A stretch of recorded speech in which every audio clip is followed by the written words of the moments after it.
interview for this part of the afternoon from Hines. Jesse Carrillo, how are you? Good Great to to see you, see man. you. Good to see you. Excellent to see you as well. What's new? What's happening for you at the conference this year?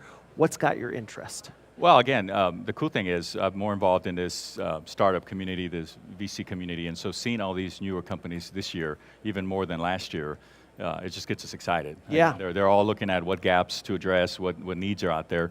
And you know, us old timers have been around for a while. We're like, well, we've had them for a long time. Yeah. So now it's exciting when you see them and they're coming in and they're actually being able to use today's technology to solve those problems where maybe we couldn't do it 10, 15 years ago, but now they're actually solving them and at the speed that they're solving them.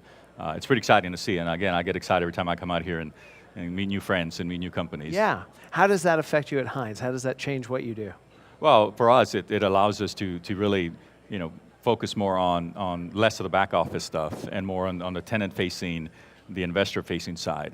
You know, a lot of us have spent years implementing ERPs and hopefully honing in on our budgeting processes and our leasing processes, and we've gotten in pretty good shape. Yeah. But now the focus is on the tenant side, the tenant engagement. How do we make you feel happy and more comfortable in that office space so that you're more apt to stay and renew a lease? Kind of a hospitality mindset around that. I see. So the technology is allowing us to pay attention to people even more. Yes, yes. You gave a talk earlier called Hedging the Future. Can you tell me about that? Yeah, so the idea there is you know, organizations are starting to either partner with companies like VC firms like Fifth Wall and other firms to try to figure out how to vet some of these startups and get a better insight into them so that when we make these decisions on which startups we want to look at or use, we have better information more broadly. So instead of us just having direct conversations with them, these VC firms can invest in them but also get us more inside information. And so the idea of this panel earlier was to say, okay, well, it's kind of the old buy versus build. Do you partner with an existing VC and have them kind of be your arm, your extension, the ones that are vetting the solutions, or do you build an internal fund yourself? You know, for Hines, we decided that the partnership was our better approach. I know companies like Brookfield and a few other companies have started building their own internal funds, and so they have the fund managers that are kind of doing what the VCs are doing. So the session was around that. It's like what the pros and cons, what have you learned, you know, what's worked for you, and so for us, we wanted to kind of educate the folks in that panel to say, here's what Hines is doing, here's what other organizations like CBRE and other companies are doing, and then if you're thinking about doing something, you know, here's maybe some of the lessons learned. So that was the goal of the panel. That's great. And speaking of those lessons and learnings, what for you has been one of the most significant learning points in the last couple of years for you that you'd be willing to share with our audience? I think on that side, just the speed of the startups, the amount of startups, I think we like to use the analogy of it takes a village. Yeah. And so for me, being a CIO at Hines, usually I'm the first entry point. You know, folks want to show me their wares and show me their technology. Right.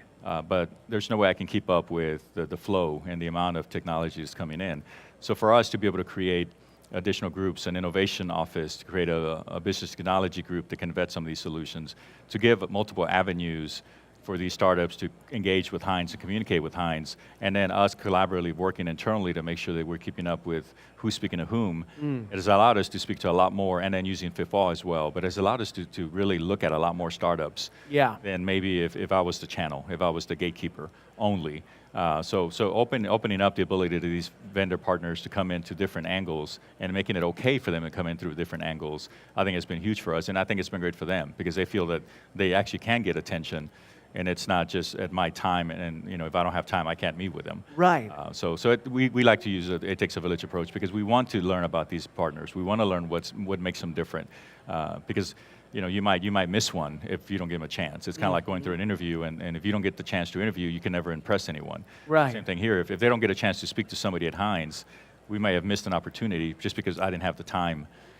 So we're trying to do it more collaboratively. So have you sort of communicated culturally to people, hey, if you get this call, which maybe we would have said, don't bother me about before, we really want them to bother us? Absolutely, yeah. Yeah. And so again, what we try to do internally with the messaging with leadership or our regions or countries is to say, we've got 3 or 4 or 5 people within this company, innovation office, operations engineering groups, IT, business science group. We have 4 or 5 major groups that if you get approached, just let one of them know. Yeah. Right? Because you let one of them know, the rest of us will know. Got and it. if you don't have a direct relationship with me personally, but you have a direct relationship with the innovation office or the operations engineering team, then keep those relationships, let them know, but then we'll know about it because we're all communicating as a group. So it's been a huge success. Like I said, we've been able to see a lot more product, And we're getting more excited when we do make a decision with either ourselves or with Fifth Wall that we've actually looked at the best of the best, because we don't believe that we've missed anyone. You know, it's a funny theme that seems to be emerging from this year's conference, and I'll just share it with you off the top, which is that as the technology increases, the opportunity increases, the collaboration increases. Absolutely.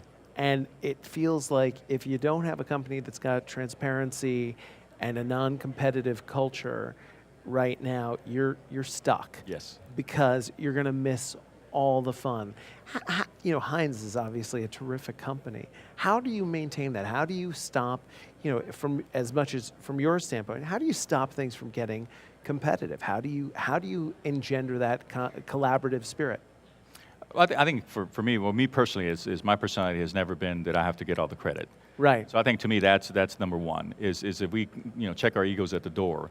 And it doesn't matter that you brought them in and you got the credit because you brought in company X, or I get the credit because I brought company Y. Right. That shouldn't matter. And if our personalities that we're working with are similar in that it's for the greater good of Hines. It's not that it was your idea or my idea. Right. I think that's what we're trying to do. And so it is tough, because you're talking about a bunch of type A personalities that are trying to move within the company. And we all gotten brought up that way internally as entrepreneurs. But I think once you realize that it is for the greater good, it's almost like the social feeling, right? We're trying to do something for the greater good of the earth, the greater good of the U.S., the greater good of people. Yeah. If you have that mindset that this is all about Hines and making sure that we stay competitive, because we could see other companies and what they're doing. I mean, we collaborate. The beauty of Realcomm and coming here is that I collaborate with all the other CIOs, right? And so I know what's going on with other companies to some degree, whatever they can share. And so if you can say it's for the greater good of Hines so that we stay competitive, then I think it has a better message, and we're able to work better together. And so again, you have to have the right people. Yeah. If you have someone that's uber competitive and they're not going to play nice in this circle of trust, then you will struggle. But fortunately, I've had some great folks that I'm working with, and it works for us. That's terrific. Is there anything else that we want people to know about Hines or what you're doing at Hines this year? I think for us, again, we've realized that, and I think you heard it here at the general session as well, is that flexible space, co-working, that is something that we all have to pay attention to. And so we have our innovation team is starting to pilot some flex space possibilities within our spaces. So you're going to hear a lot more on that.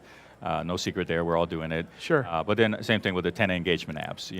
Looking at these companies that are able to give you that one app that you as a tenant can access your building controls, get to your office, change the air conditioning temperature if you don't like it, order a coffee, order an Uber.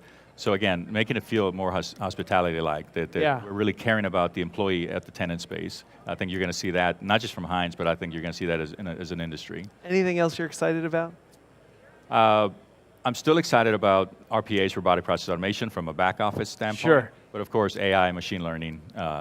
These companies are out here. There's several of them out here that are doing amazing things on the leasing side, on the data analytics, on the utility management side. And so when I see some of these dashboards and the amount of data that they're able to provide, it's mind-blowing. Yeah. I mean, the way we're going to be able to manage our buildings, in the old days, it was Excel spreadsheets all the time, and that's going to change. And these companies are just doing amazing things. Alex was just talking to us about how they're visualizing their data and making it even more navigable. Absolutely. I mean, it's companies like that, they'll be able to give us models and data models that we can use that are more consistent, and then be able to visualize it, because we're all visual nowadays with the YouTube world.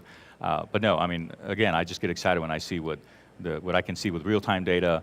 The AI and the machine learning is telling me things I probably should have known, but I don't have the time. Right. But they're doing the smarts. Yep. And then so now I can make better decisions. And so I think we're all headed there, but I get excited when I see these vendors out here that are really making us leapfrog to the next evolution. Terrific. Thank you so much. Always a pleasure, Jerry. Thank you very much. Pleasure.